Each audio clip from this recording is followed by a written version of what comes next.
Hello!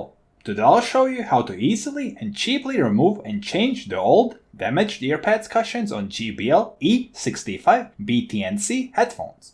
These old earpads not only look bad, but also seriously affect the sound quality because your ears are no longer properly sealed. To replace pads, you'll need to buy new replacement earpads cushions. I've left the link to them in the video description. To remove the old earpads, you'll need a flat tool. A butter knife works great for this. Carefully slide it between the earpad base and the headphone housing and slowly push the earpad away from the headphones. The earpads are attached to the headphones using small plastic hooks that keep them in place.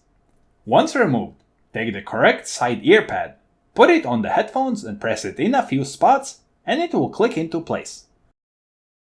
Repeat the same steps for the other side and that's it. This way you can easily and cheaply fix your headphones without buying new ones.